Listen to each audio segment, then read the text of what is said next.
Good afternoon. I just wanted to make a quick announcement. We're going to be getting started in the next couple of minutes, but I wanted to inform you that for our opening, it's very common and typical. In fact, I'm sure you're all familiar. I have a smudge. My nephew's going to light the smudge.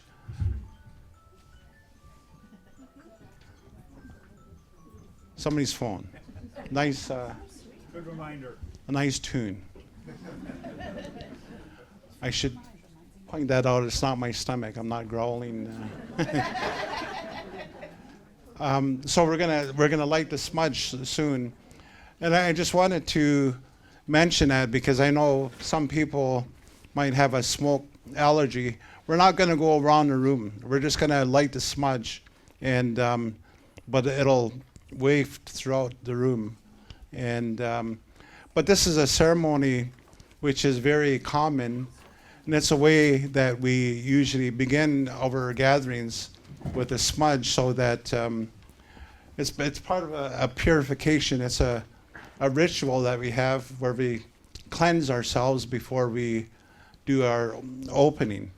And so typically what we would do is we would go around the room, and let everybody have a smudge. And you know, at which time everybody would be able to cleanse with the smoke. And so the understanding is when we light a smudge, our medicine, the sage, it's to cleanse us, and it's a way to bring us all together. You know, because we're going to speak our first words to the Creator. And before we do that, we want to cleanse ourselves and bring our minds together. And so I just wanted to explain that just because I'm sure a lot of you may be aware, but if you're not aware, I wanted to inform you that that's what's going to be happening. And if people have a allergy to smoke, then hopefully you can hear my voice out in the hallway if you're more comfortable not to be in the presence of the smoke. You're more than welcome to continue listening from the hallway. So and I should mention, my name is Cliff Summers. I'll be one of the speakers on the panel, and want to welcome everybody here and thank you for coming. And I think we're about ready to get started. But I wanted to light the smudge and let you all know what's going on. So, Yanko, thank you.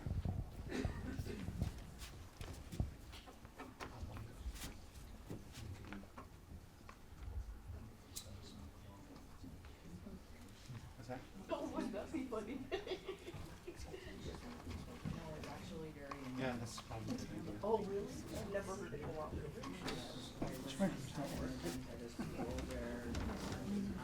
Oh. It's a real challenge in hospitals.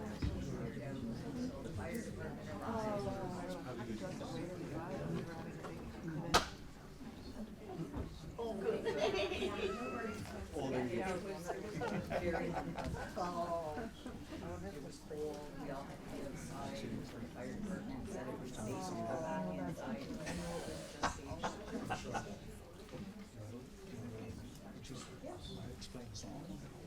Yeah, let me do the song.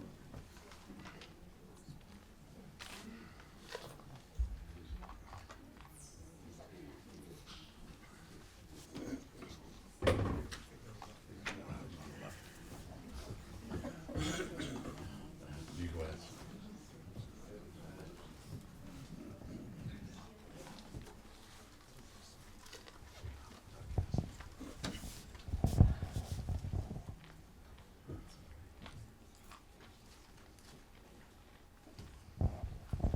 I should say, if anybody would like to have a smudge, just put up your hand and my nephew can bring the smudge over, and you're welcome to have a smudge.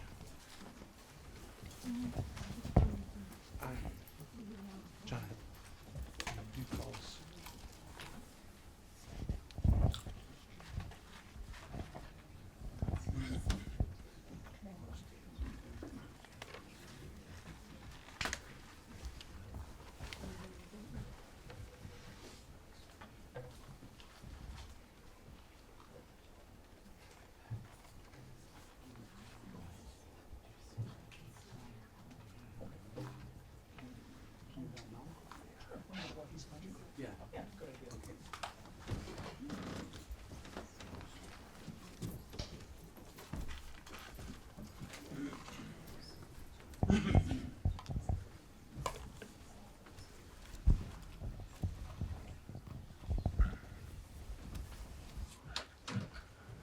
So while my nephew is going around with the smudge, I'm gonna do an opening song. And usually we have a opening prayer. And our ceremonial songs are in itself a prayer. And so I'm gonna sing this song, which is a prayer, and invite you all to say a prayer in your own mind. You know, we should take the time to think about our families and our children, our grandchildren, our family, parents and our grandparents.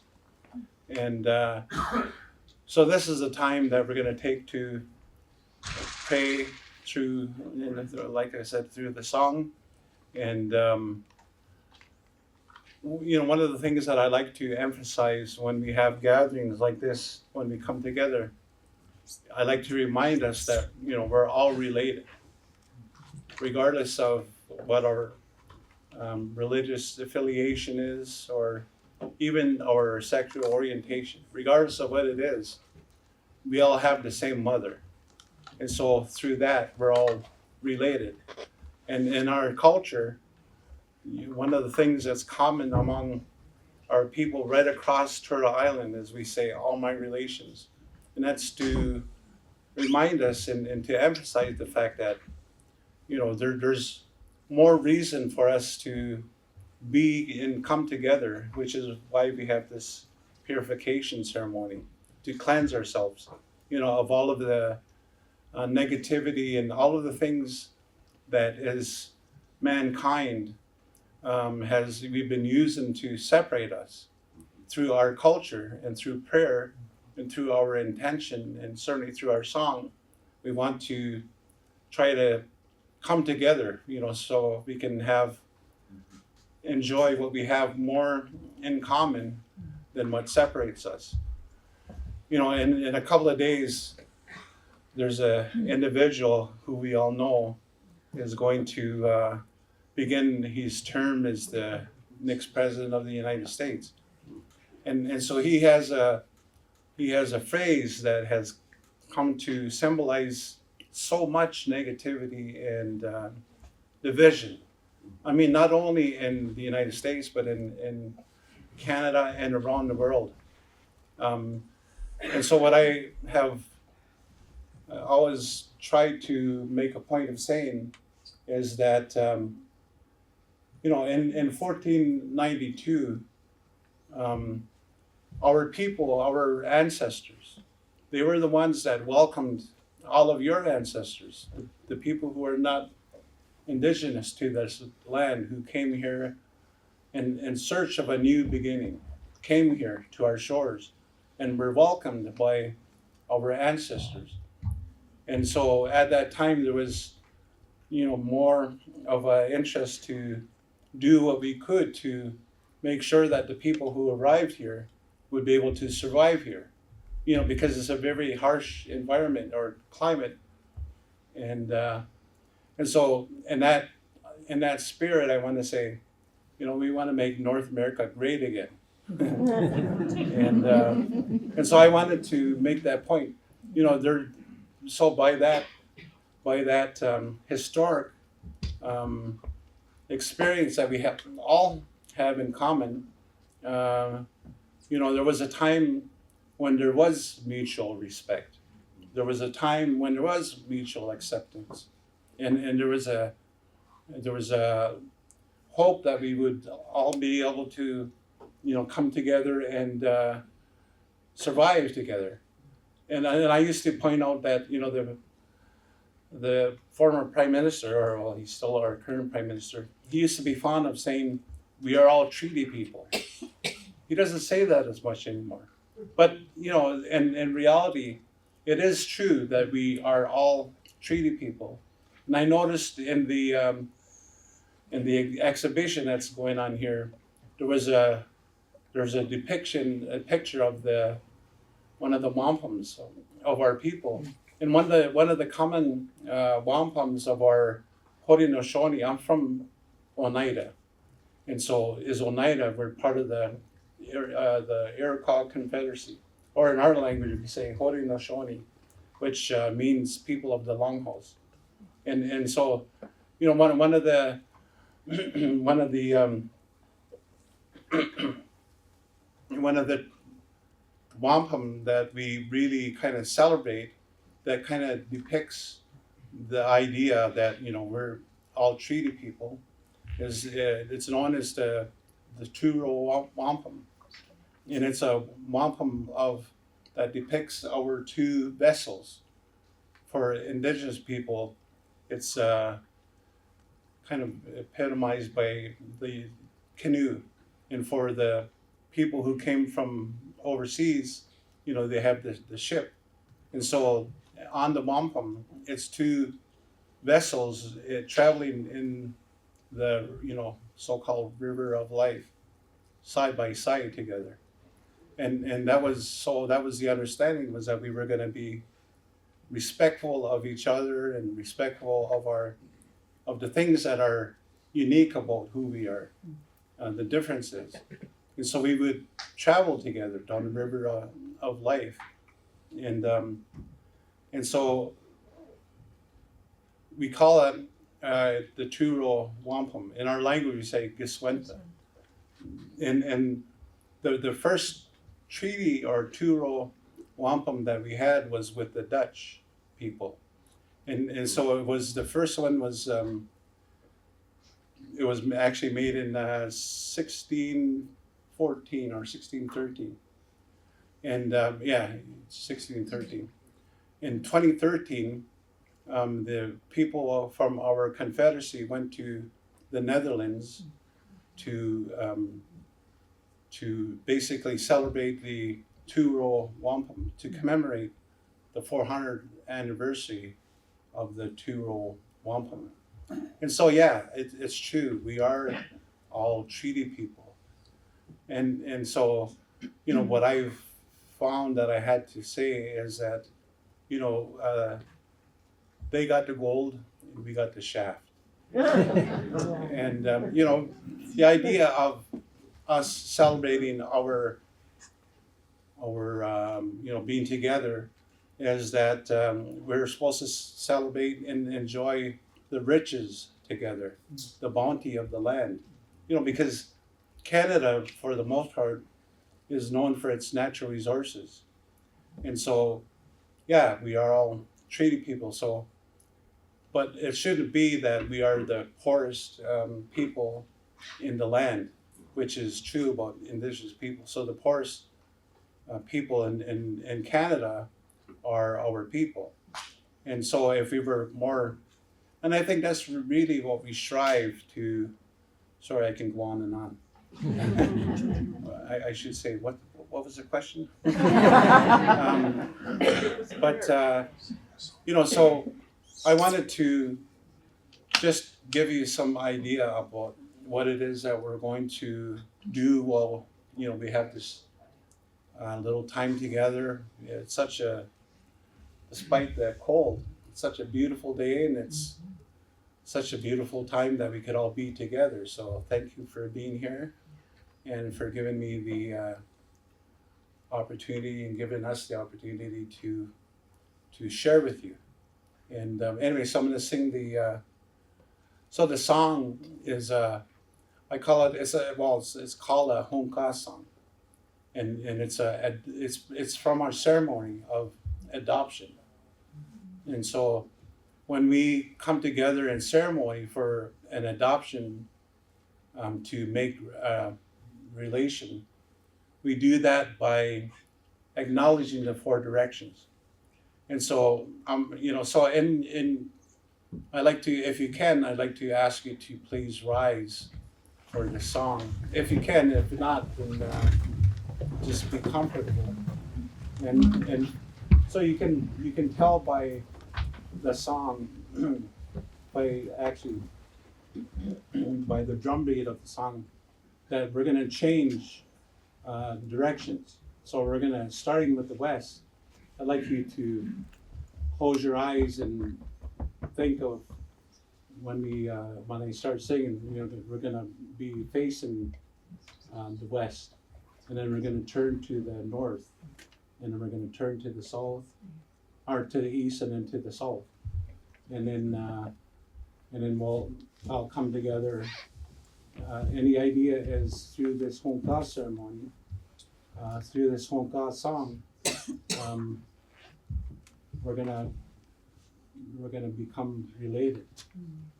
So I'm gonna sing this Honka song, and so keep that in mind. So we don't necessarily have to, but if you can, we'll face west. At least, so in your minds, with your eyes closed, you can keep that in mind.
Welcome everyone again. It's a great pleasure to be with you today and with our special guests. My name is Dawn Owen and I'm the curator here at Guelph Museums. I'm delighted to be with you in this historic place near where the Speed and Aramasa rivers meet. When we gather, we reflect on our privilege to be together in the place we now call Guelph, a city built over rich Indigenous histories. As guests, we reflect on the responsibility of caring for this land, for the people who live here today, and for the generations to come. Our actions today can move us toward healing, and we make those decisions with intention and gratitude. The place we call Guelph has served as traditional lands and a place of refuge for many peoples over time, including the Attawandaron and the Haudenosaunee. This land is held as the treaty lands and territory with the Mississaugas of the Credit First Nation. Guelph lies directly adjacent to the Haldimand Tract and is part of a long-established traditional hunting ground for the Six Nations of the Grand River. And of course, many First Nations, Inuit, and Métis peoples who have come from across Turtle Island call Guelph home today.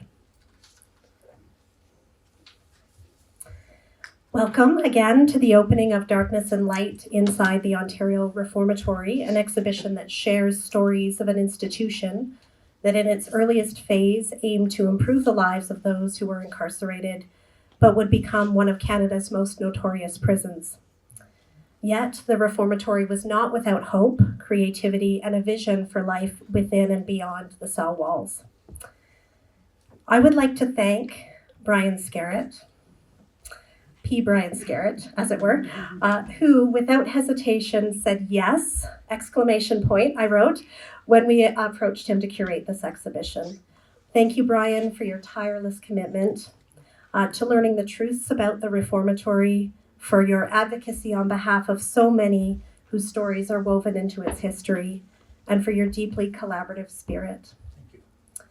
I would also like to extend my deepest gratitude to our special guests, Freddy Taylor, Cliff Summers, and Connie Shaw, without whom this exhibition and this conversation would not be as robust or centered in the lived knowledges of the Reformatory. Thank you for your trust and your generosity in sharing your stories, your material histories, and your art. And thank you for being here today as well. We do invite you to relax, listen, engage, and learn at your own pace. If you need to stand and move around, please do. If you need to step out of the room, please do. You may have discovered, some of you, where the washrooms are. I will just add that in at this point.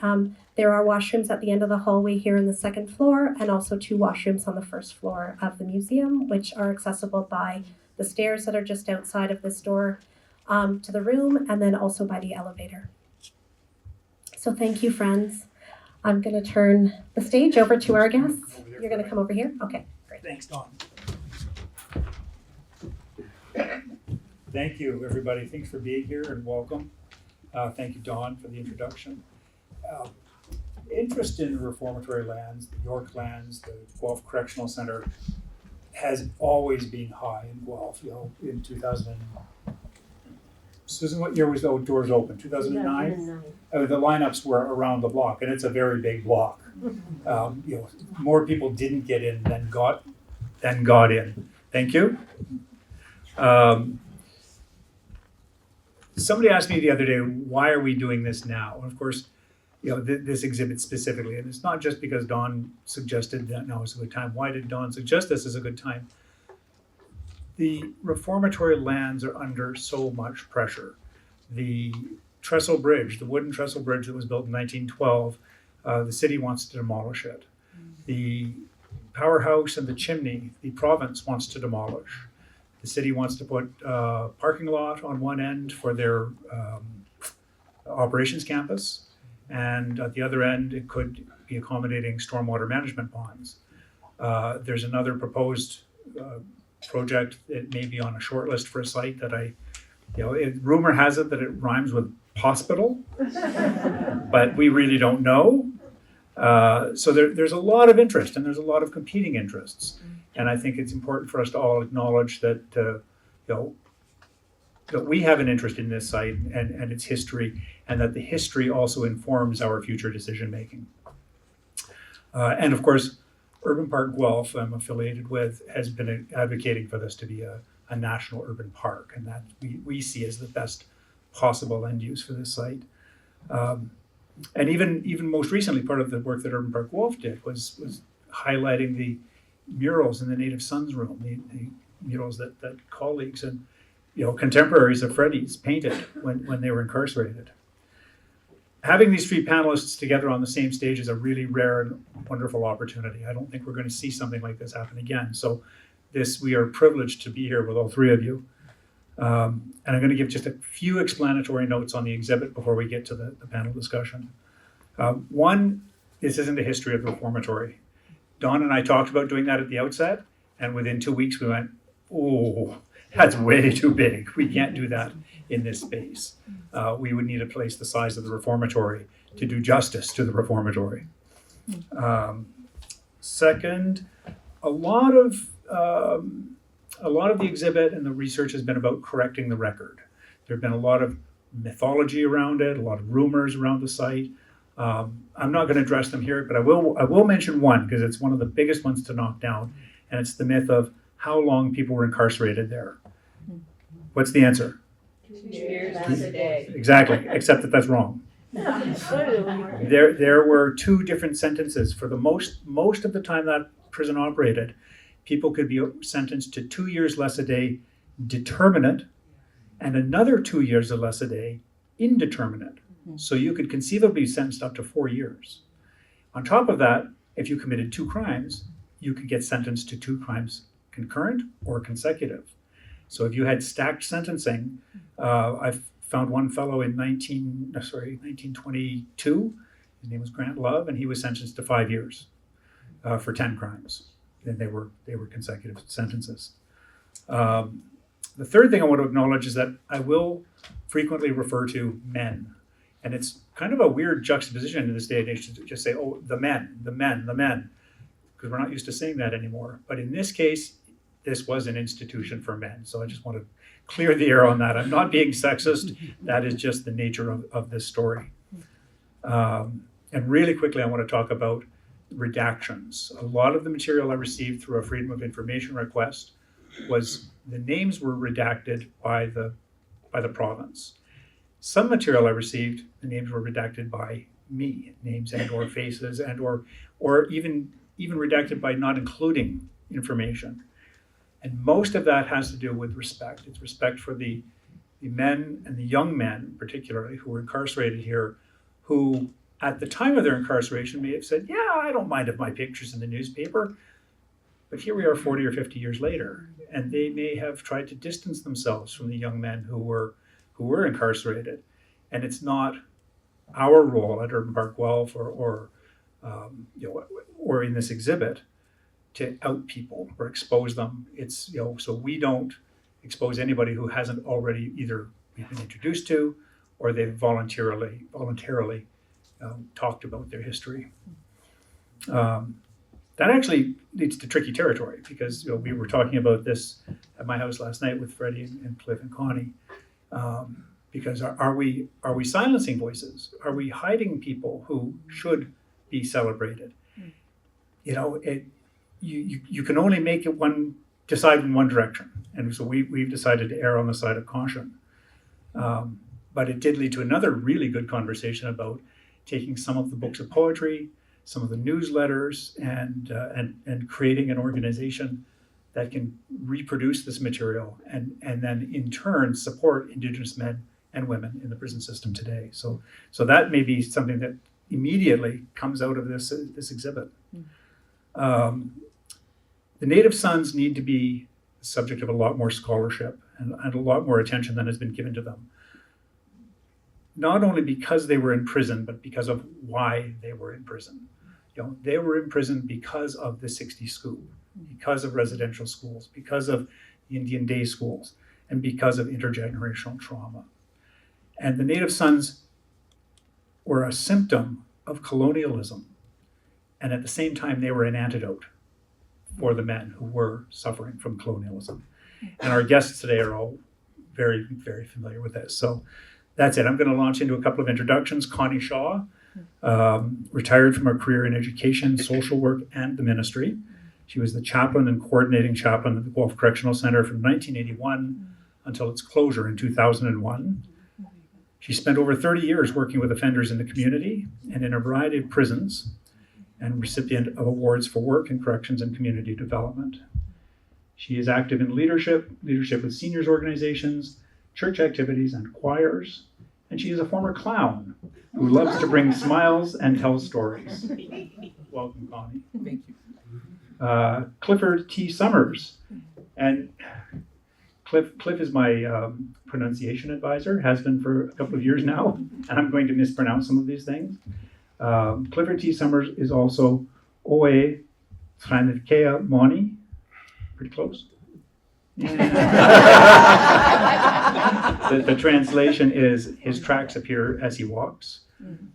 Cliff Summers is a member of Oneida Nation of the Thames, which is a Haudenosaunee community west of London. Oneida, like all Haudenosaunee communities, is a matrilineal society. Cliff is Wolf Clan, following his mother. He's a single father and has 4 biological children and 7 grandchildren and many extended Teoshapaye. There we go. He spent much of his career working with Indigenous accused persons and worked with federal and provincial offenders in Kingston and Toronto area jails for over 20 years. Cliff has maintained that long-term solutions to our people's conflicts with the criminal justice system lie in efforts to prevent our people from going to prison and becoming in conflict with the law in the first place. He is the president and founder of a nonprofit Indigenous Justice Network, which was created because of the ongoing and worsening overrepresentation of Indigenous people in the federal and provincial prisons, and in conflict between Indigenous citizens within Canada, the so-called Just Us system. As a traditionalist, Cliff has been recognized as a cultural teacher and has been accorded respect reserved for elders. Cliff is a sun dancer, a pipe carrier, and has been a singer for the past 40 years. On December 8th, 2024, so a month ago, Cliff celebrated 45 years of sobriety, determined to live drug and alcohol free, to maintain and practice Indigenous spirituality and culture. And Freddy Taylor, hey Freddy, how's it going? Freddy said he was going to introduce himself, so I'll turn the mic over to him 1 second. The nature of today's conversation is going to be a little bit freewheeling. We may look for prompts from the audience. We're going to have a conversation among ourselves. We're just going to see how things unfold for the next 90 minutes. Okay? Freddy, you start us off with your introduction. You can do it right from there. You don't have to get up. Hello, everybody.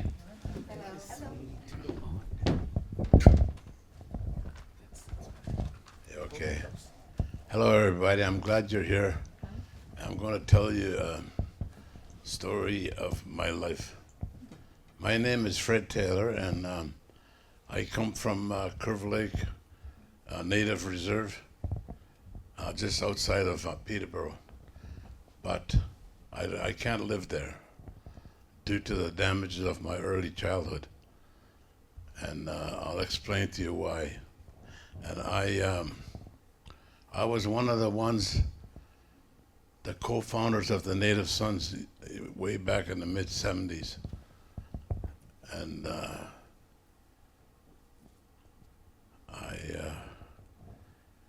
it was hard. But anyway, I'm going to tell you a story of my life, and you'll understand why I am the way I am today. Like, I'm a loner, but I never used to be a loner. Anyway, I remember when I was about 5 years old, this is how the Native Sons began. When I was 5 years old, my three sisters were taking me up to Brantford to the residential school. But the people out that picked us up told us they're only going to take us to take a bath and have a change of clothes.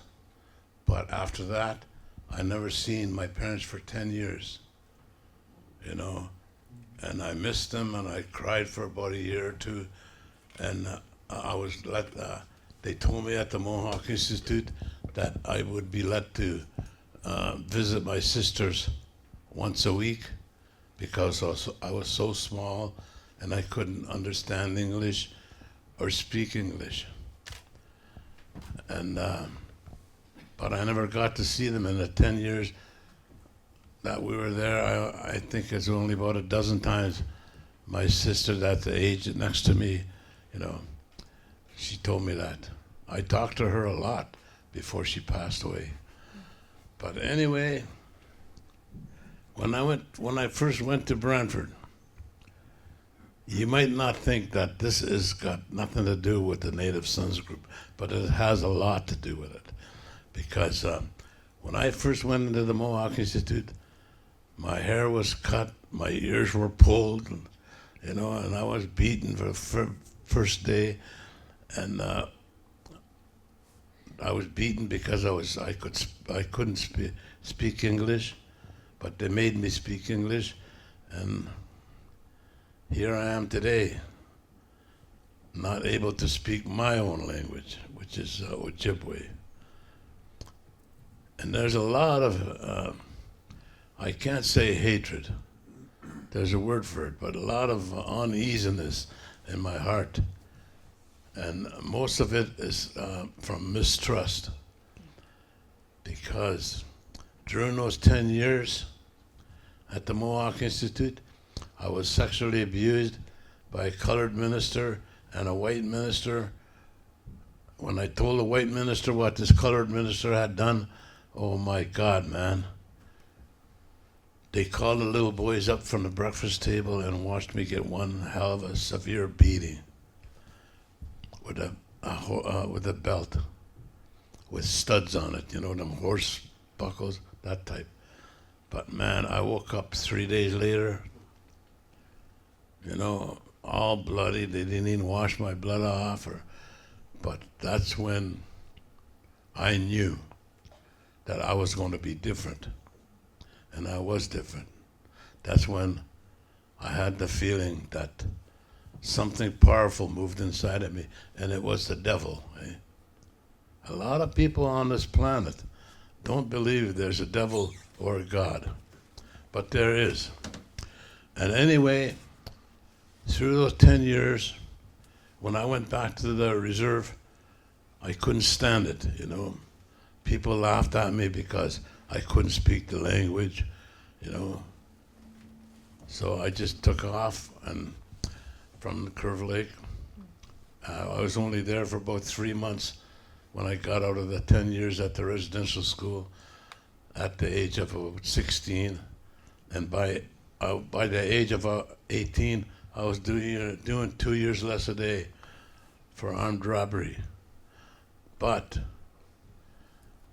it took a while to know the ways of crime and that in the white world. And my God, did I ever learn how to sneak around and look after myself and that. But thank God for the residential school. They taught me how to steal. They taught me how to lie. They taught me how to take a beating so I won't tell. Man, it was an early childhood experience. Anyway, for years, I was on the dark side of life. 10 years in residential school, 20 years on the dark side of life.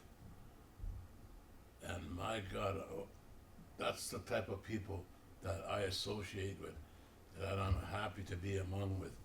And it is true that that's the only type I can trust. Not trust fully, because, man, society is so crazy these days that if I walk down the street, somebody could easily stab me or shoot me or something. But I lived that type of life too, you know, in my early years. 20 years on the dark side of life. I seen a lot of things. I'd done a lot of things. And before... Freddy, I'm sorry to interrupt. I'm just going to put your mic back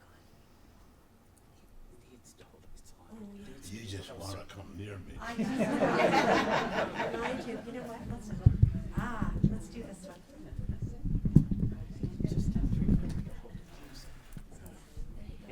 Yeah. Is it now? Yeah. Okay.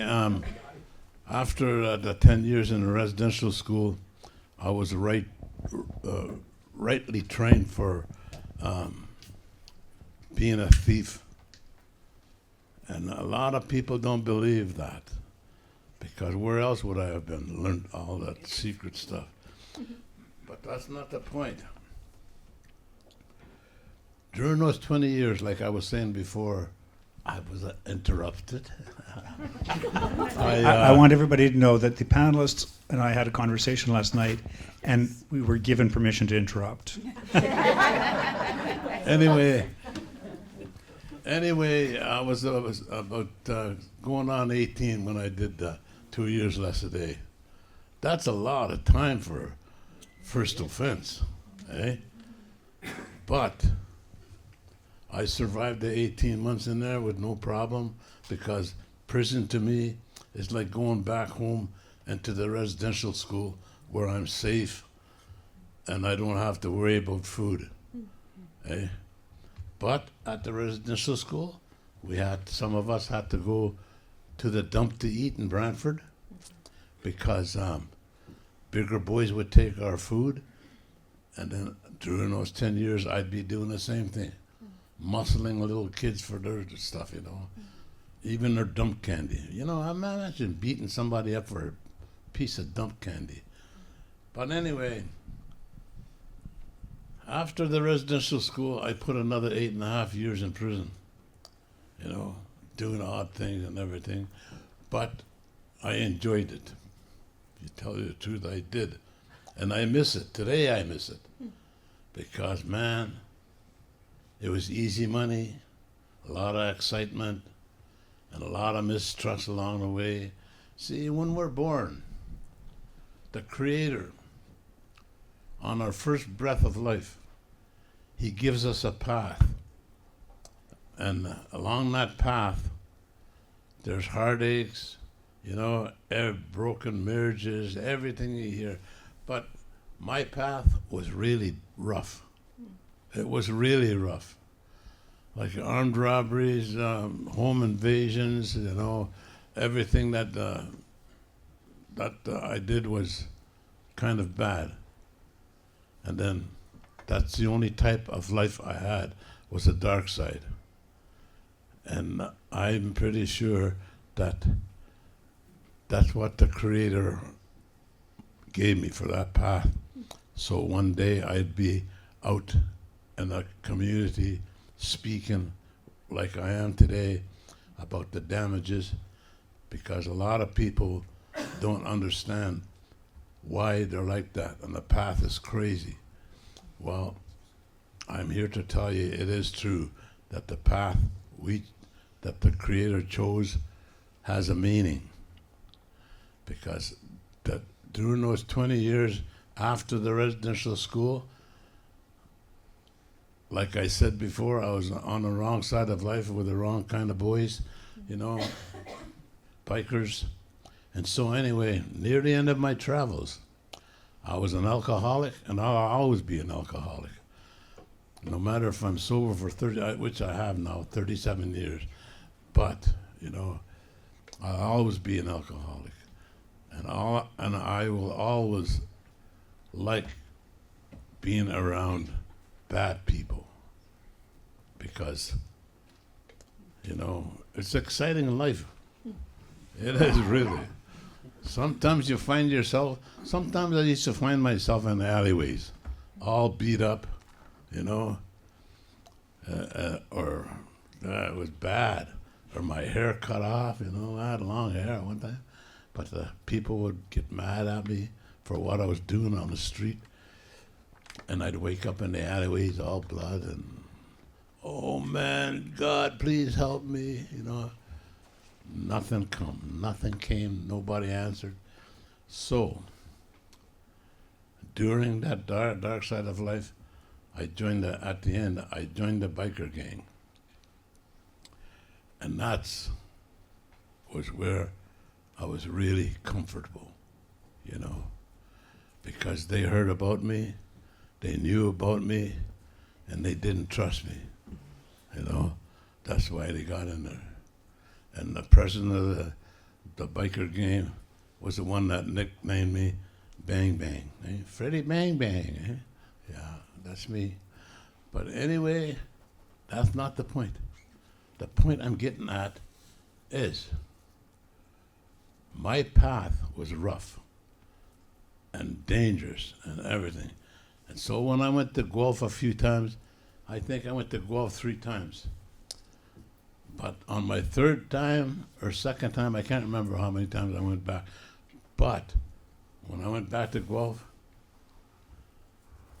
I seen the white people have church meeting, the church helping them do their time, giving them some sort of breaks during the week, and the native people never had nothing, We couldn't understand why we didn't have nothing. So I approached the head of the jail, and he locked me up for 18 days for trying to start up a thing against the prison. That was the Native Sons. Yeah, the Native Sons. But anyway,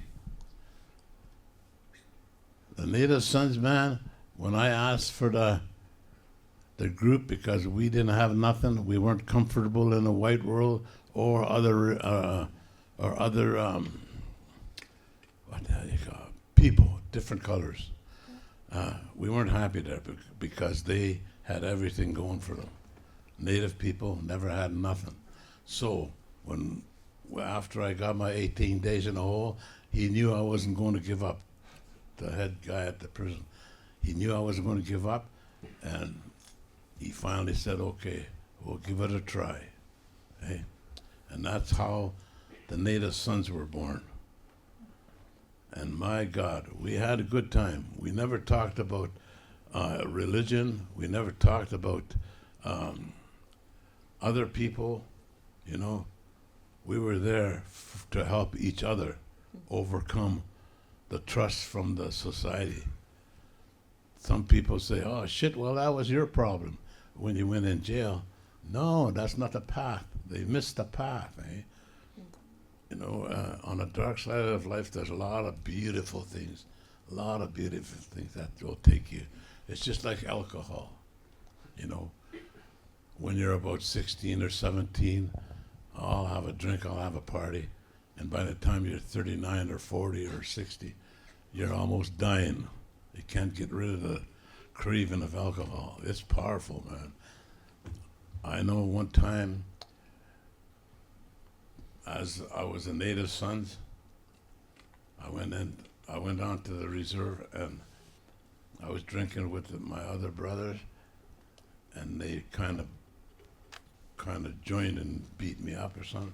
But anyway, I woke up in a jail the next morning, and I asked the guard, I said, what am I in for? He says, you're in for attempted murder. I said, who in the hell? He says, your brother's up in Toronto with a broken ribs and a crushed cheek. I said, holy man. I cried, man. I cried. Because my own brother. That's what I'm getting at. The power of alcohol. At the time you're drinking it, at the time you're partying it, you're having a good time. But it's what it does. You know, when you look back, when you wake up, you say, I wasn't there, you know. Gee, how can you say I was drunk there because I didn't even drink? That's bullshit, eh? Anyway, back to the Native Sons. A lot of people wanted to join into the group because we were getting better programs than the church. We had the Native Center, but we had strong memberships. If you didn't have a status number, or if you didn't know where you're from, you know, what reserve or who your parents were, then you're out. You don't come in. That's why today it's successful. You know, they have in prisons Native Sons, but in different names. But you go to any prison in Ontario or United States, if you ask them if you got a Native Sons group, they'll say yeah. Freddy, where was the first Native Sons in Ontario? The first one was in Guelph. That's where I'm talking about. Guelph had the first Native Sons, and then a cousin of mine, he got in trouble after, and then he took the Native Sons group over to Kingston and all the federal. Then it blew up like a rose. And you plant a seed, it'll grow beautiful. That's how the Native Sons has grown. You know, from a flower to a real powerful beauty and trust among the inmates. If you think you're, There we go. ah, come on, eh? Anyway, that is my life. I am so happy that I started the Native Sons group. The other ones that was with me, they're all passed away.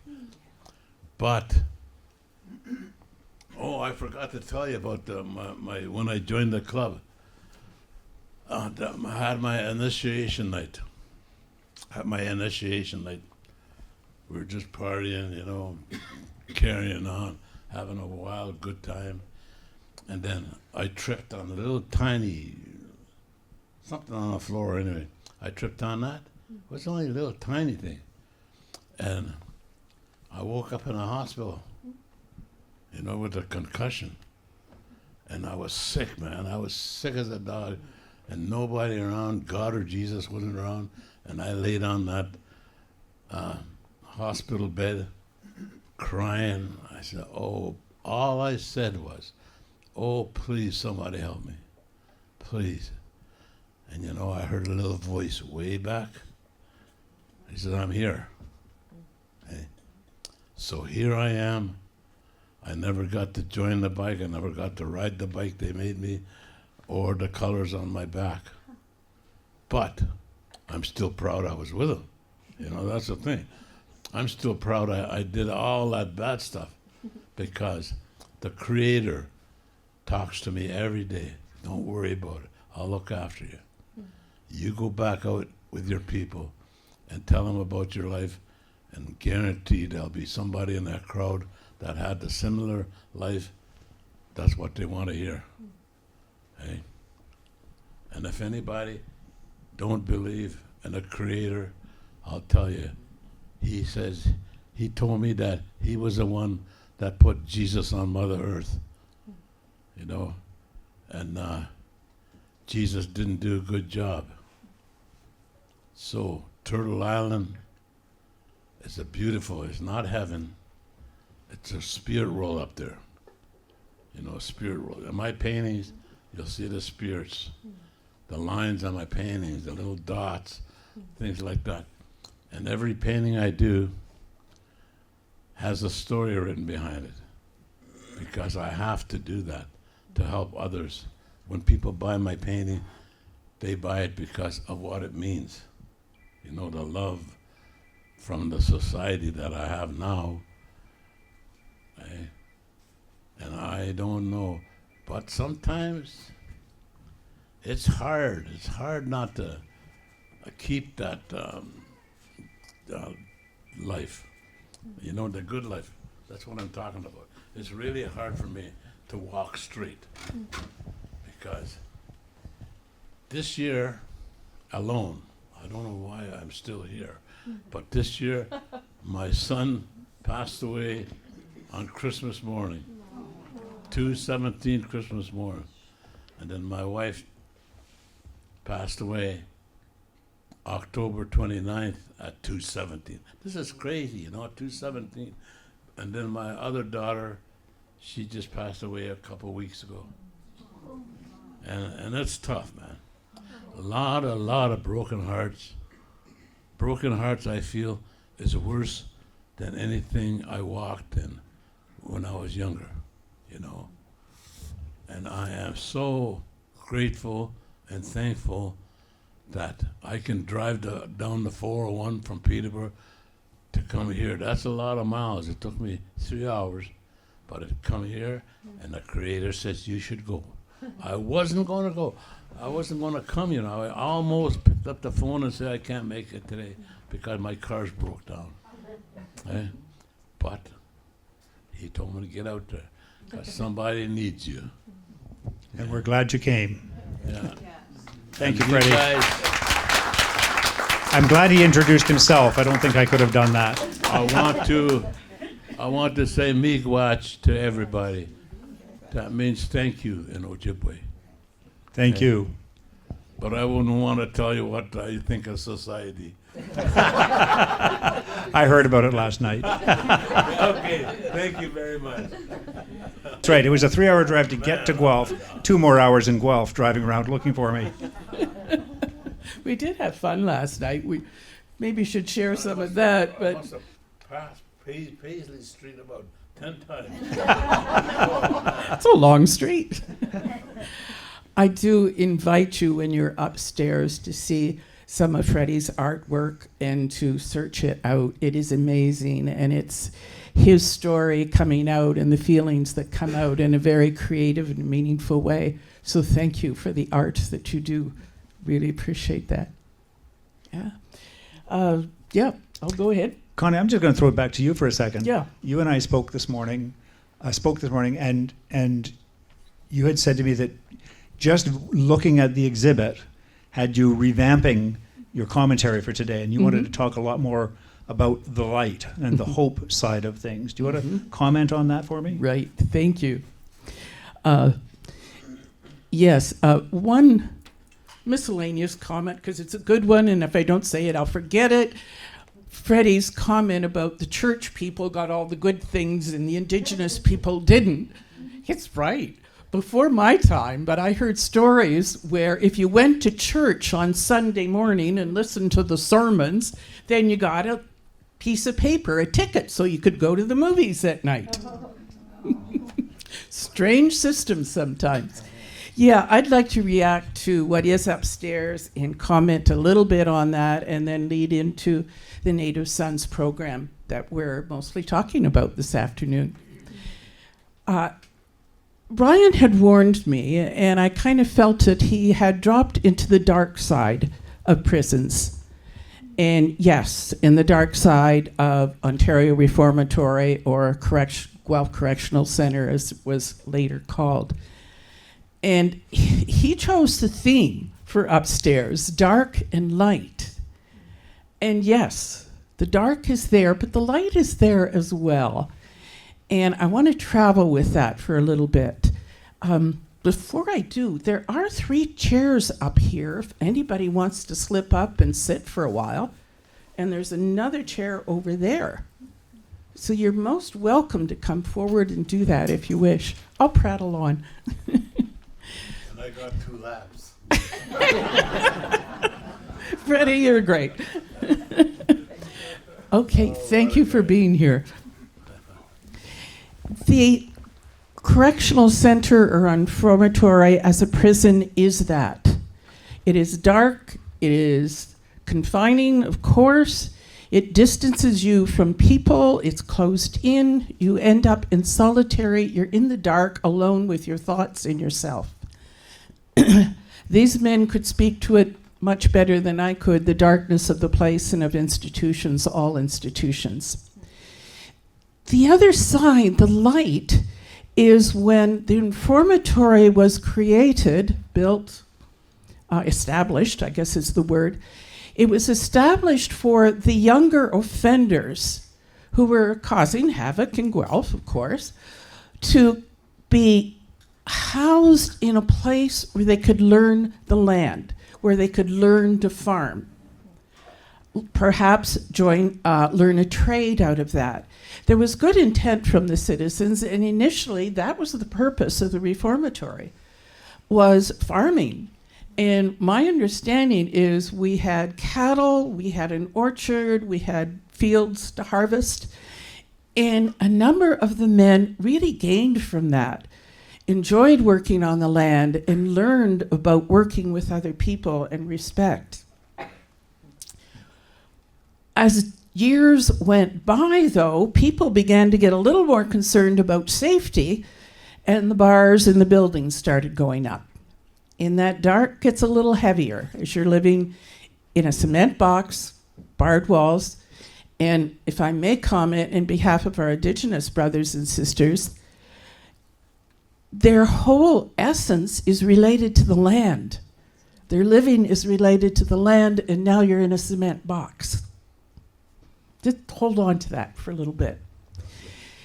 The light comes when different staff members, and I see some familiar families and people here, the light comes when different staff members reach out to take a moment with an offender, a criminal, an inmate, whatever word you want to use, to help him or her find the light within themselves, to find something in themselves that's a little off balance, that they may want to change, that they can have a happier, a fuller life.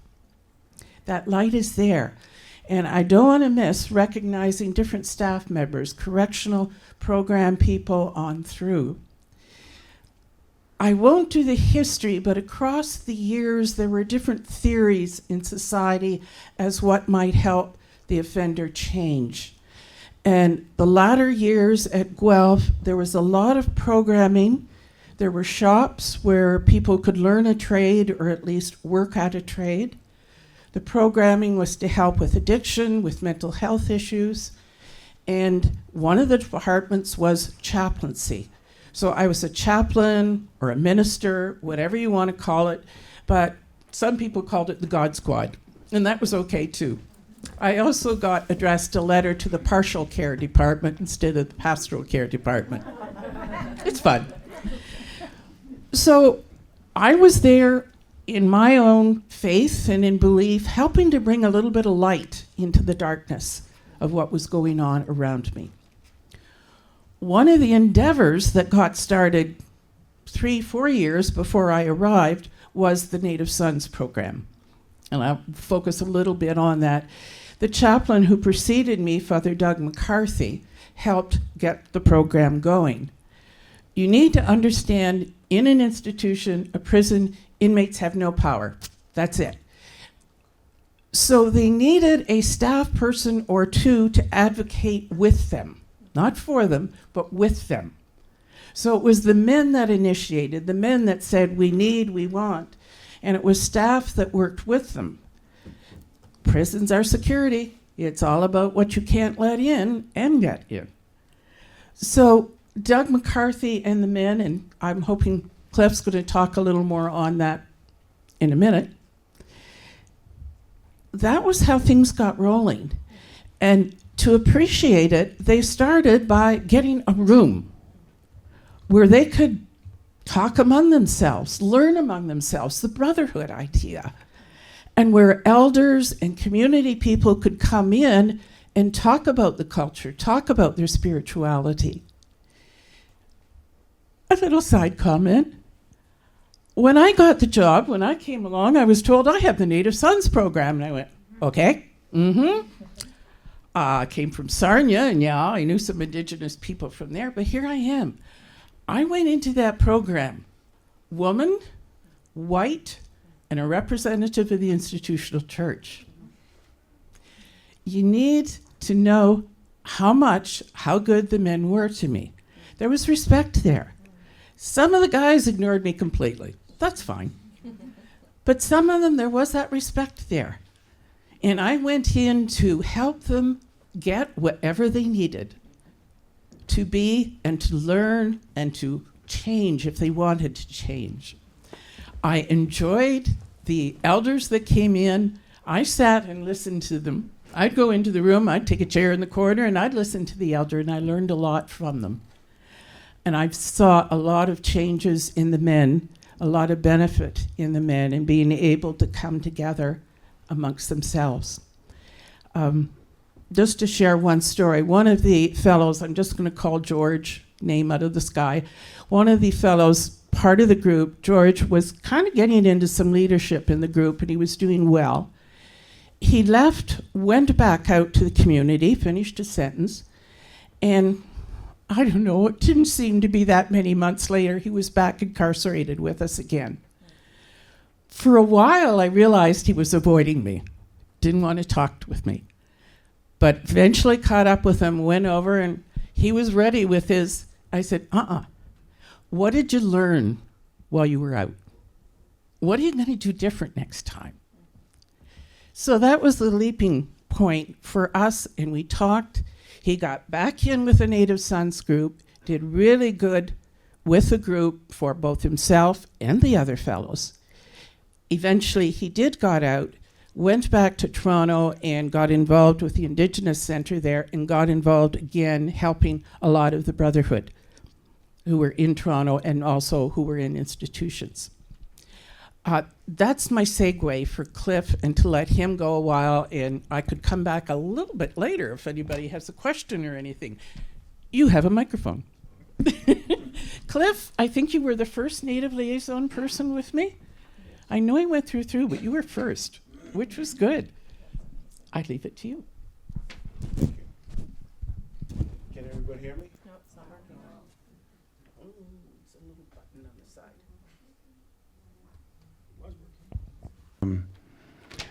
I went to Guelph in 1977. And when I got to Guelph, I described it, it's kind of like the idea of, even in the old Hollywood movies, when you go into your prison, the door crashes thunderously to a close behind you. And that's what happened. I had that experience. When I went into Guelph, all of a sudden this big door, hammers shut.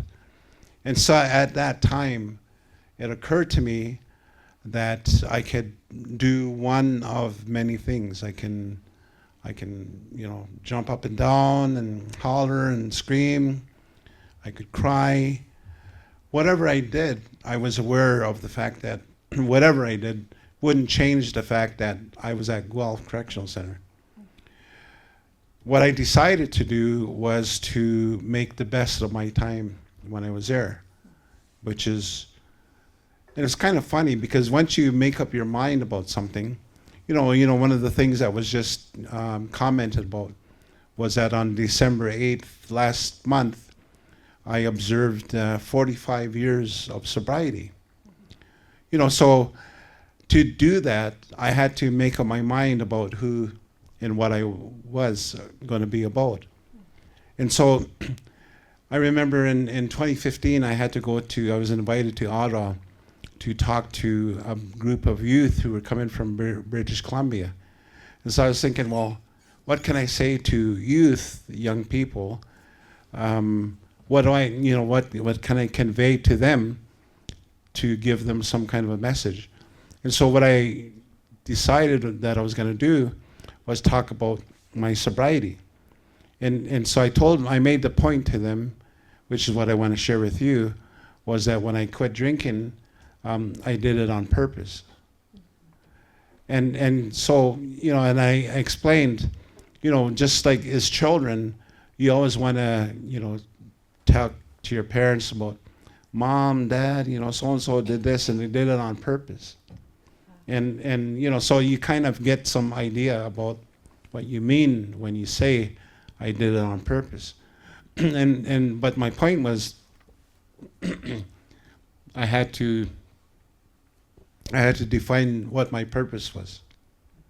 And so when I decided that because in our culture, we don't use alcohol or drugs, I mean, I don't know where that idea came from, which is, I mean, I remember sitting in my jail cell at Guelph thinking, contemplating, because I was young, I was still, well, younger, I'm still young.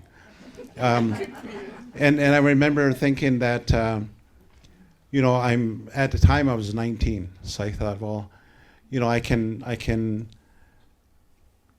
quit drinking and learn my culture. Or I can, you know, live the so-called good life and party and carry on and do that for another 10 years and then quit, and I'll still be relatively young, and I could learn my culture then. You know, because in my mind, I believed and I knew that I had to do one or the other. I couldn't do both. And so I made the decision to quit now, because I thought, well, in 10 years from now, I'll just be that much further ahead. And so I kind of want to kind of preface that by saying that I'm also a survivor, so-called, of residential school. I went to an Indian day school in my community, or actually was based in at the Chippewa Nation, Chippewa of Thames, of the Thames River. So I'm from the Oneida Nation of the Thames, and so where my First Nation is, there's three in the area. One is Chippewa, one is Oneida, and the other one is Muncie, Delaware of the Thames. And so I went to, we had in Oneida, they have numbered schools 1 through 4. And each of those numbers would kind of denote the grade. And so when I was in Oneida, I finished in number 2 school, which meant I finished grade 2. And then we got transferred to Mount Elgin, which was the Indian day school. And when I was at Mount Elgin, I remember being, so that would have meant that I was there in grade 3. So that would have made me 8 years old. And so when I was at Mount Elgin in grade 3, I remember the teacher, history teacher at the front of the class, and it's vivid, you know, because she had a textbook, and it said Canadian history on the front page.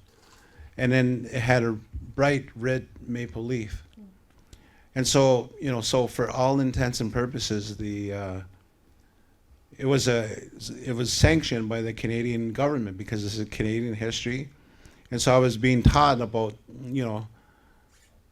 the so-called 3 R's, but about history.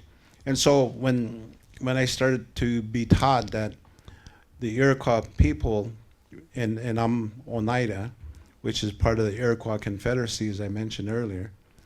But when the teacher said to me, in all of our class, when she said that the Iroquois people were savages and pagans and heathens, as soon as she said that, I won't tell you what I thought.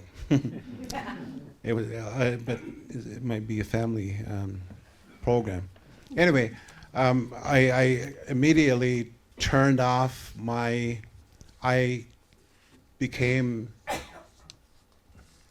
angry at the school because I knew they were lying. I mean, I was 8 years old. How could I prove that the teacher was lying? I mean, in my mind, I knew she was lying because I grew up on my community, on my reserve.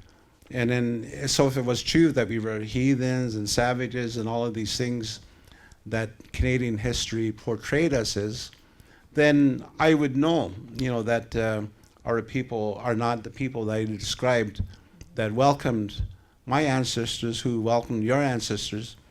That wouldn't have been the case. We wouldn't be that. We would be kind of the mind. Well, whatever savages are. I mean, I guess I know what savages are, because I did go to residential school, like I said, and so it really led to my hatred. I'll say that of school, and in my story, and I'm sharing my story. Every day I would hear the principal over the loudspeaker holler my name. Cliff Summers, you get back here. Because every day I would run away from school. And because I didn't want to listen to the lies and the garbage and the bullshit that I was, they were trying to feed me. I mean, if they would have said, we're saying this because we want to take your land, then I could have understood it. If they would have said, we're doing this and we're saying this about you because we want the riches under the land, then but if, just to say you're a savage and you're a heathen or you're a pagan, and then expect that I was going to accept that, was I was too smart for that. And so, but, I didn't, so consequently, I didn't finish high school. I tried. Well, I didn't try. But I went to grade 9 3 times, 3 years. So I kind of have an undergraduate degree in grade 9.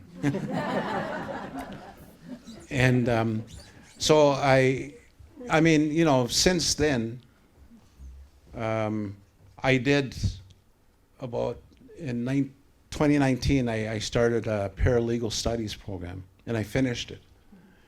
But I won't swear allegiance to the Crown, which means makes me ineligible to become licensed to practice law. And so if I would swear allegiance to the Crown and say,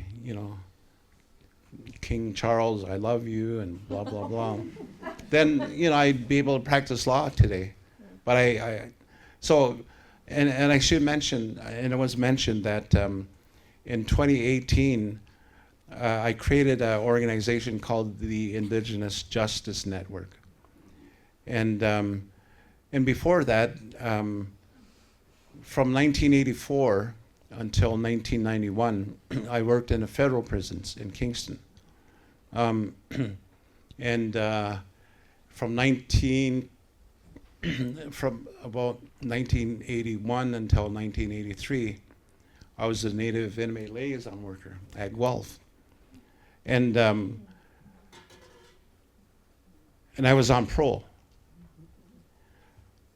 So the other point that I wanted to make, which is a very important point, there was a federal, in fact, that's what it was called, the Federal Provincial Conference on Native People in the Criminal Justice System. And it took place in Edmonton, Alberta in 1975. And at the time, there were 4 federal inmates that went on a pass from Kingston. Bobby Woods, my deceased Sundance brother. Charlie Hill, he's from Six Nations, but he's also deceased. And then, so he was from Collins Bay. Bobby was from Joyceville. He just got out of prison in 1976, so just a year after this conference. And then there were 2 women from P4W, from Prison for Women. Muggsy, Margaret Mekas, was from P4W, and Carolyn Newell. So the 4 of them went on a pass. I mean, that wouldn't happen today. But they went on a pass from Kingston, from prison, and Charlie was a lifer. So, you know, he was doing life, and the only way to become a lifer is you have to commit murder. And so, you know, so these 4 individuals had passes from Kingston on a train to Edmonton for the conference. And at that conference, one of the recommendations that was made was to create what they called the provincial councils of justice. So in 1976, the Ontario Native Council on Justice was created as a result of that recommendation from the conference, and so they created this Ontario Native Council on Justice, and they put 9 members of it was a representative organization. So the Association of Iroquois and Allied Indians were members on the council. The Anishinaabe Nation was members on the council. The Grand Council Treaty 3 was members on the council. The Ontario Métis Aboriginal Association was on the council. Native law students were on the council. The Ontario Federation of Indian Friendship Centers were on the council. The Ontario Native Women's Association was on the council. And then they had a seat for Native inmates. And as Freddy mentioned, and as Connie mentioned, you know, the Native Sons, at that time, we were the only, I say we were the only game in town.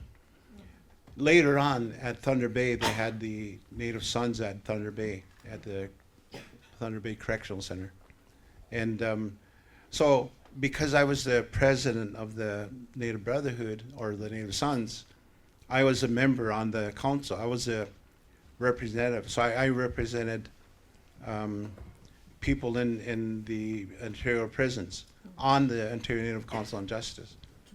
So one of the proposals that we had was a proposal that we wanted to present to the Minister of Correctional Services in Toronto. And so the ONCJ, Ontario Native Council on Justice, came to the Native Sons and said, you know, we have a proposal to establish the Native Inmate Liaison Program. This was in 1979. And they wanted the Native Sons to endorse it. And they wanted me to present it because I was the chairman of the Brotherhood.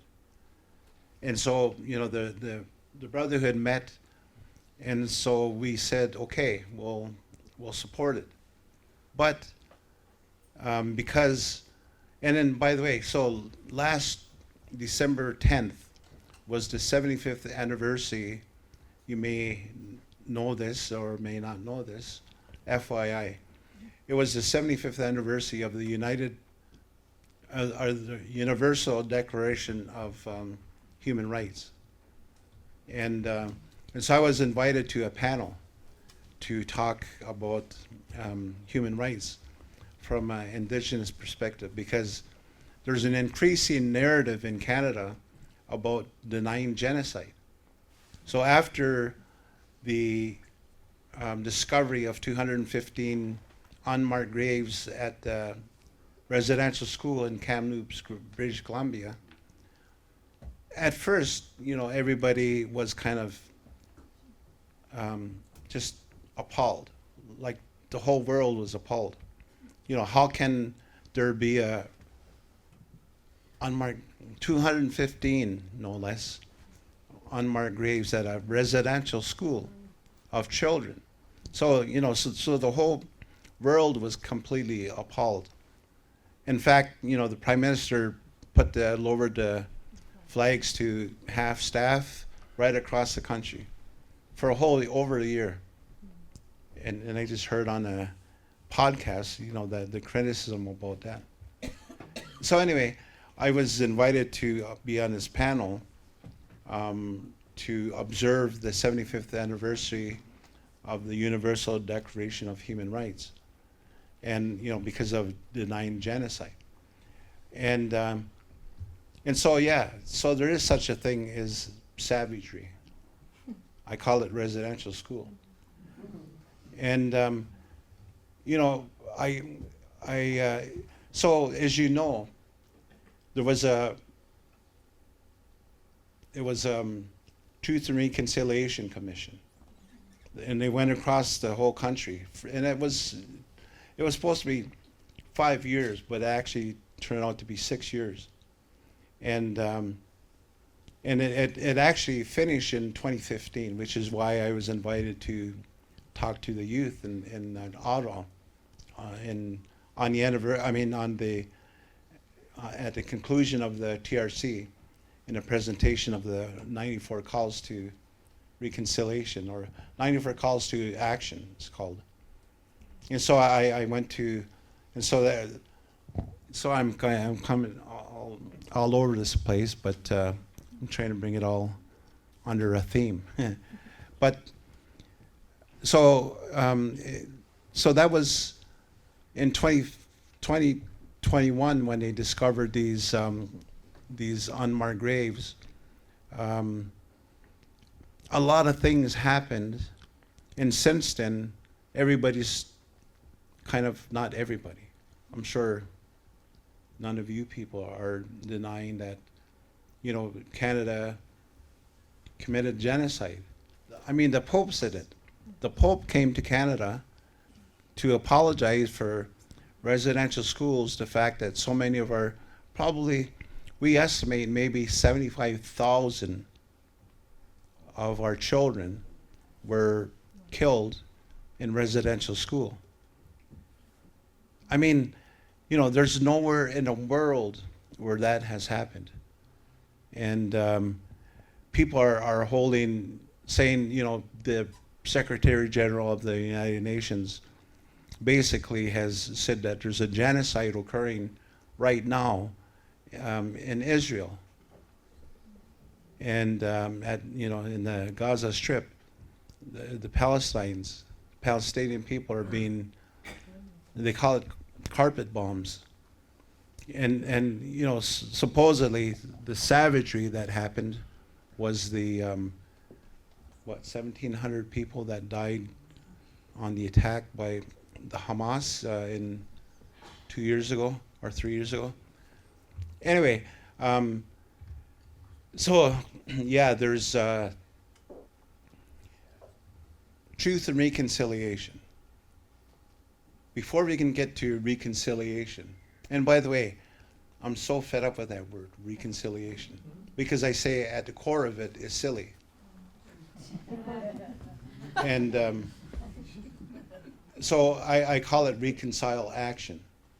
But before we can get to reconcile action, we need to get to and deal with the truth. So the truth of the matter, there is such a thing as savages, but I think it was being misdirected. You know, because what else can you describe people who have killed children, murdered children? Anyway, what was the question? Thank you, Cliff. I think we've got, there's no hard stop at 4, but we're at about 20 to 4. What do you think if we open the floor up to some questions for you folks? You good with that? Freddie? Can people ask you questions? Roll it on. I just asked you a question. All right. Oh, okay, Morgan, go ahead. Freddy. Niewe. Konononqua. Thank Still you won't for be all longer. that you have said today, because your story is one that needs to be heard louder and prouder. Right on. Great. Thank you, Morgan. Oh, Konononqua. Niewe. For all you've done. I know that I would not exist if some of your ancestors didn't help some of my ancestors as indentured Irish servants being released into the wild. I wouldn't be here if it weren't for the Haudenosaunee of the area now called Georgetown, teaching my Irish ancestors how to survive the winters here. Anyway. thanks, Morgan. I saw a hand at the back. Rue? I wanted to ask her, maybe get a perspective on what Hang on one moment, Rue. I'm going to come up there with the microphone. Everybody deserves to hear you.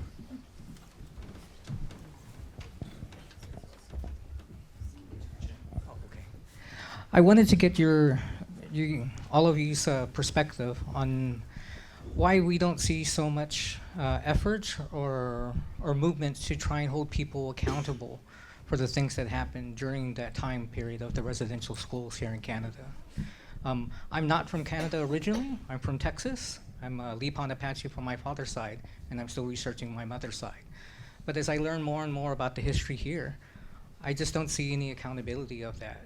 And I find very few occurrences of that. But I wanted to get your perspective on why that should happen, or maybe why that hasn't happened. All right, Freddie, did you catch that? Why aren't we holding people accountable for the residential schools? Because it's a waste of time. You know, Native people have been waiting for their houses to be built, or that reconciliation and apologies. It's all bullshit. You know, the government is crazy. There's a circle in the government and on my reserves or any other reserve that feeds just that circle. You've got to belong in that circle or you don't. Yeah, you don't get nothing. It's just like being in the Mohawk Institute. They got to accept you or you got to grow up tough. You know, a lot of people in Canada, they say, oh, we can't hire him because look at he's the ugly man. You know, that's crazy. That's why they're on the street, you know. You know, if you got a criminal record, they won't hire. But I'll tell you, I had a burn painting business years ago before I started painting. And not once did I ever call. Not once did I ever have to call for a job. I've always had 3 or 4 waiting for me, you know. And that's why I am strongly love my Creator, because he looks after me in every way, you know. And he'll let you guys walk beside me if you want. Thank you, Freddie. Cliff, I'm going to hand you this microphone, or Connie will. I can't fully answer your question.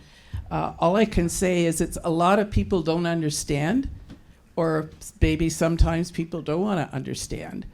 But I do see a lot of different groups trying to understand, to develop forums, to call meetings to say, we want to learn about, we want to find out how to make it better, how to learn more. There are a lot of groups developing that are centered to do that, and it's a mix of all of us, whatever our nationality or heritage.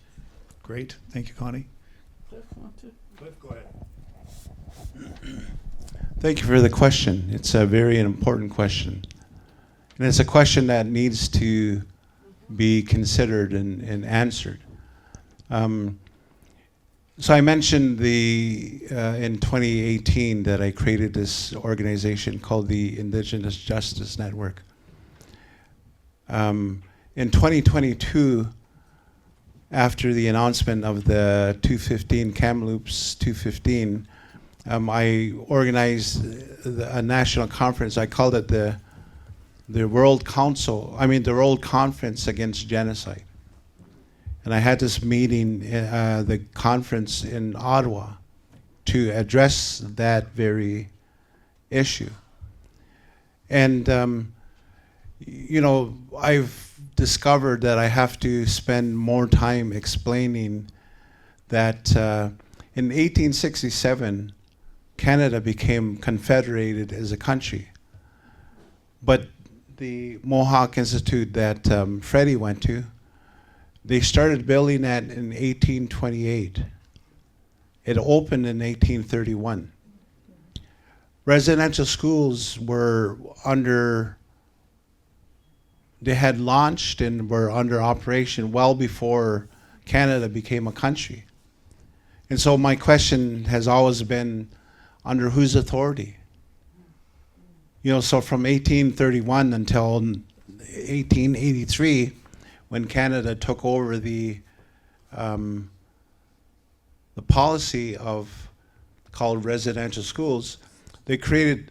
So when 1883, when Canada took over the responsibility for operating residential schools, they gave it to the churches to operate, to administer. And then they created this, it was called the Northwest Mounted Police, became the RCMP.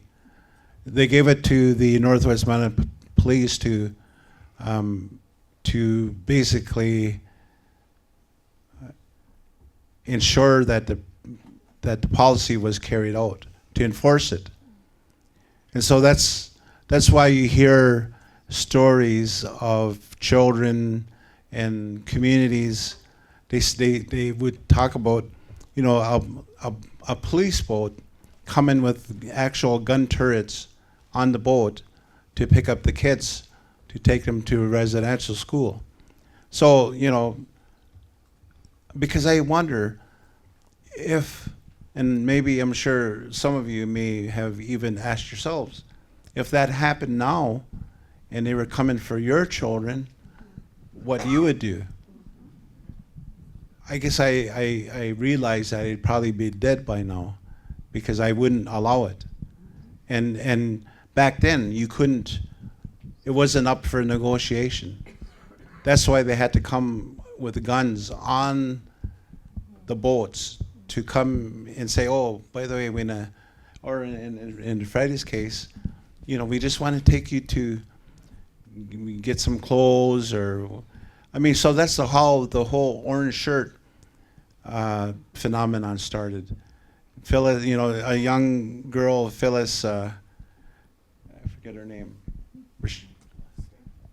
but when she went to residential school, her mother bought her, or maybe it was her grandmother, bought her a beautiful orange shirt, that she was so proud.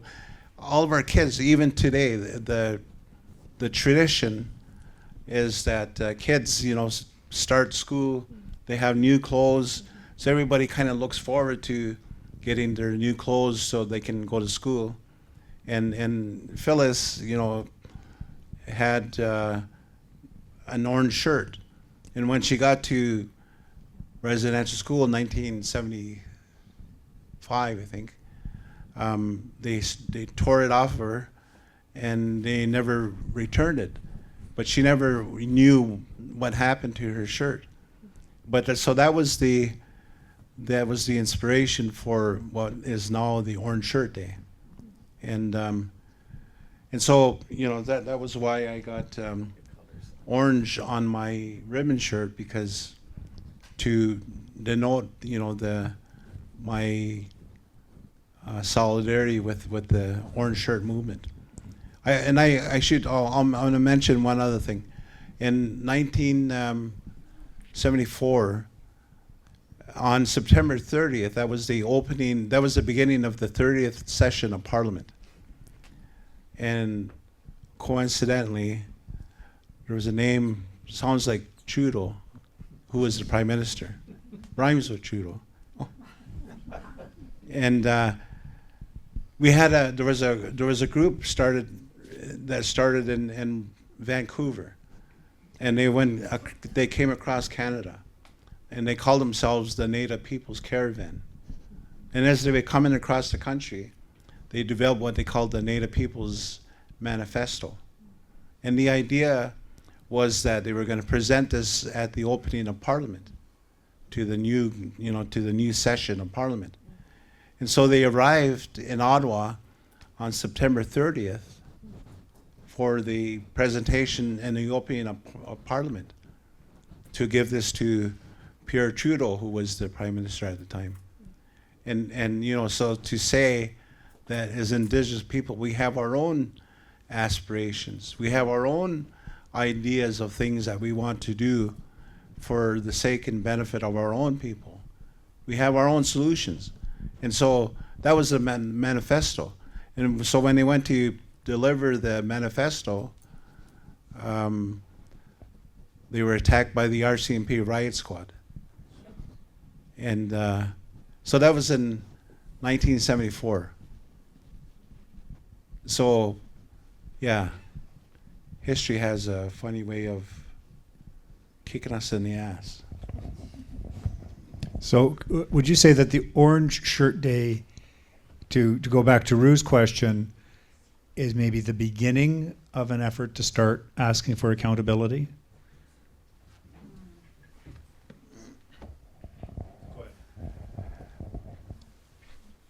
Yeah, I guess it would. It would be it was the beginning, and it's going to be the continuation. So September 30th. By the way, it got appropriated by Justin Trudeau when he was the Prime Minister. Appropriated September 30th. So he was trying to create a national holiday. It was called the National Day of Truth and Reconciliation. And but he didn't proclaim it as a national holiday. So half of the provinces, including Ontario and Quebec, two of the biggest provinces didn't proclaim the National Day of Truth and Reconciliation. So it just became another wedge issue. So, that's what I mean about before we can get into reconcile action, we need to get into discussing these truths. Okay, other questions? Joy. I'll go. I always like to bring it back local. I guess my question for you is, how should Guelph, how should the people here remember what happened and that history, and how should we teach our children about it? Freddie, do you want to start with that one? What was the question? I was daydreaming. Do you want the microphone, Joy? Here. Sure. Now I got to remember what I just said. What did I say? Just to bring it back to local, to the people here, the people in Guelph. Like, how should we remember the history of what happened in the jails and here, and how should we teach our children about what happened here, and how should we remember, moving forward? It's a pretty hard thing to remember, the residential school traumas, because they hid all that stuff deep in them walls. Nobody ever heard how the inmates were being treated until a few years ago,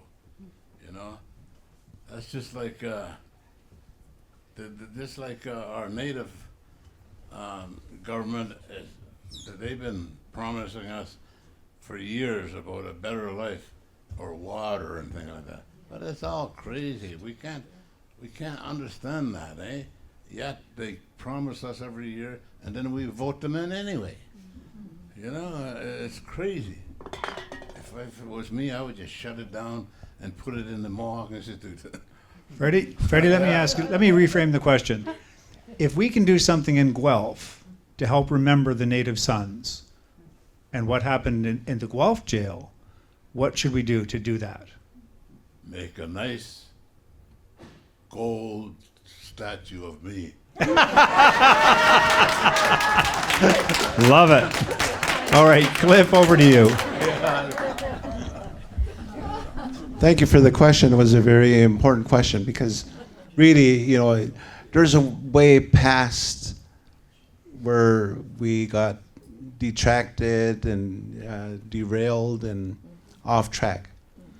And so I think, you know, in terms of Guelph, I think, you know, the idea of the urban national park is a good beginning, you know, because we have to find a place. I mean, you know, when we were on the bridge going over to, when I came in October to do a tour, I was kind of using the bridge as a metaphor, you know, because we have to cross one reality into a new reality. And you know, so let's start by coming together with the idea of finding something where we can do something and have that in common.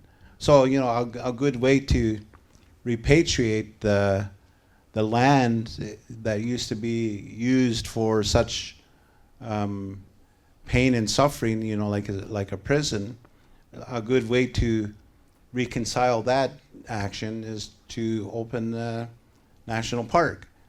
And so, you know, this is, you know, one of the things that we talked about doing there is to have a place where we can go for healing circles, and where we can talk about and have a sacred fire where we could all kind of come together to pray for a better future, for a, you know, I mean, that's something that our children can really kind of embrace and celebrate and lead, you know, because we're not going to last forever. And that's the whole legacy. So that even the residential schools, even though they're finding all of these unmarked graves and mass graves and stuff like that, you know, we here can create a new reality and have a new beginning and look for something, which is what the intention was when I sang that song and brought us all together as brothers and sisters and reminding us, you know, we're all related. We all have the same mother. And so, you know, let's find the things that, you know, makes, you know, the true value of making Native North America great again. Connie, do you want to chime in on that question? Thank you. Thank you for what you're saying, Cliff. I agree very much what Cliff is saying. We need to start locally. And you can look at the politics and infect the politics as much as you can all the way through. But locally, what are we doing? I think the orange shirt image is a very good one because I have seen that very active in Guelph as a remembrance. I've seen it in the schools where the children are being explained as to what it means and why we have the orange shirt celebration. And the books are downstairs in the gift shop too. So, and they've always had the pins and different things down there. So there's little and big ways, and we need to start each of us in how we share with one another, how we are simply kind with one another, and how we are respecting one another. And to be able to have that correctional center property, the dark and the light, both, and to kind of recreate in some ways, but it's to maintain that land as the spirit that it is. It's a beautiful land. It can be a beautiful park place. It can be a place where we all share our stories, our experiences. And yeah, some of them are hurtful stories. And in sharing the stories, they find healing. Some of the things you can do as if it's a parkland is the artistry. There are people down there creating new art pieces, and they're taking groups of children and introducing them to the different types of trees that are there. It is sacred land. And these men and others celebrated the Indigenous rights on that land, from the smudging, from sweetgrass. We've had sweat lodges there just inside the fence. Ooh. It is sacred land. It is what we do with it and how we treat one another. Thank you.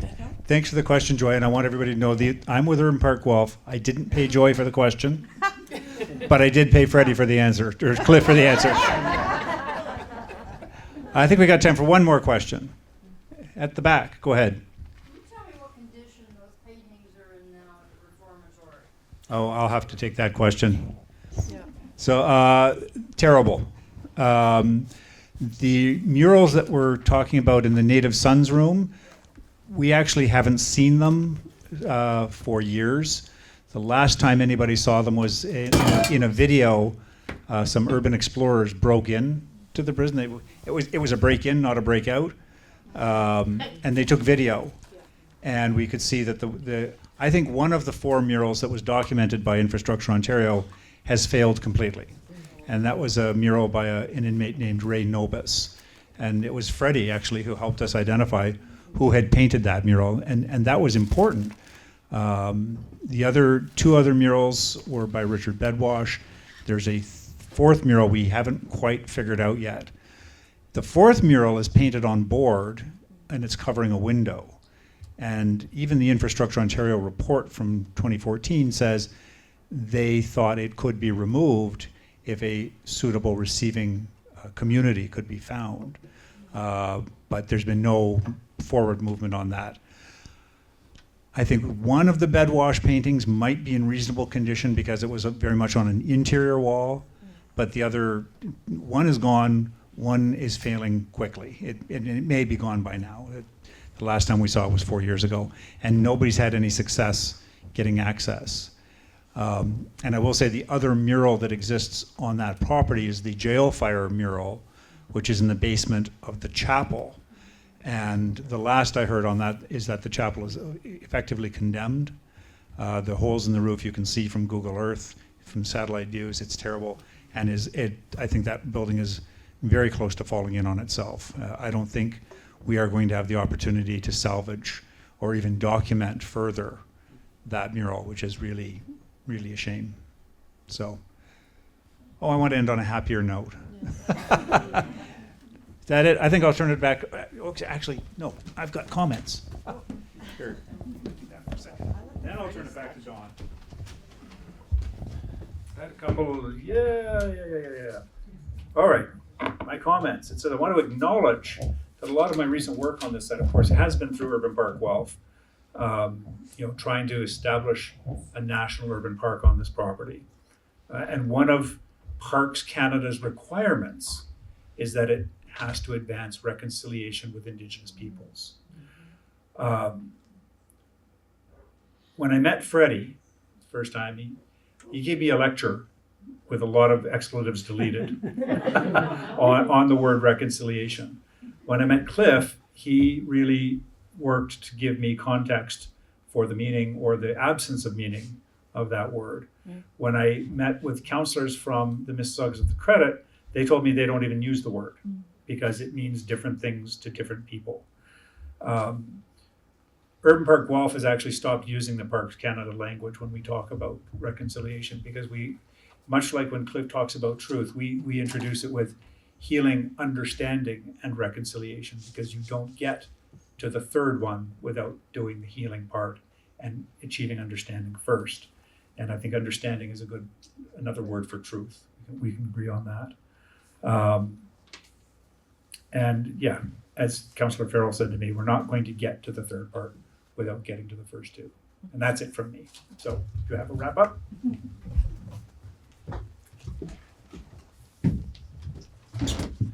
I am much shorter than you are. Okay. Yes, I just have a heartfelt thank you.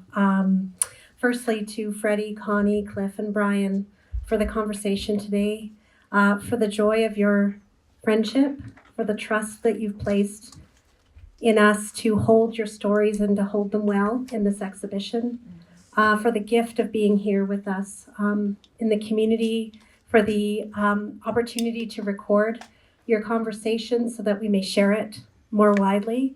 The words aren't quite enough to express the gratitude, but thank you. Thank you for all of that.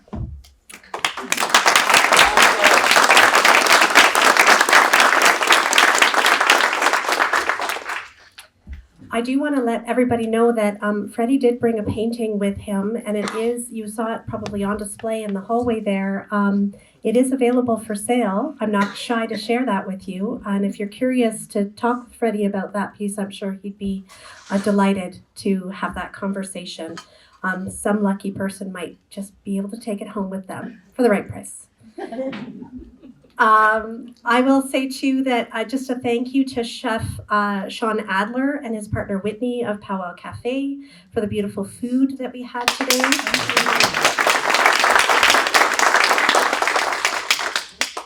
I also want to thank Jose Garcia for joining us today and recording the conversation.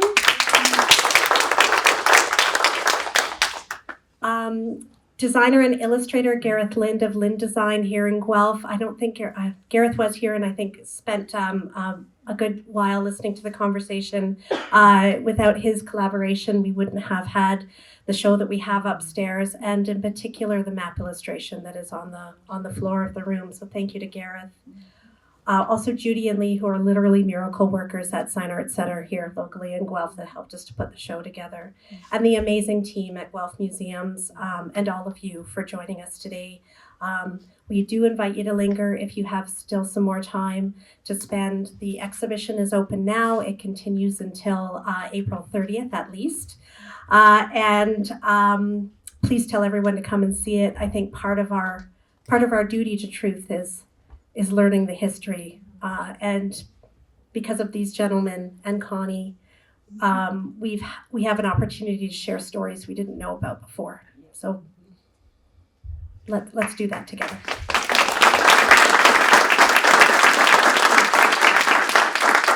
And there's more events to come, folks. We are going to put the promotion out there, so keep your eyes and ears attuned. Thank you so much.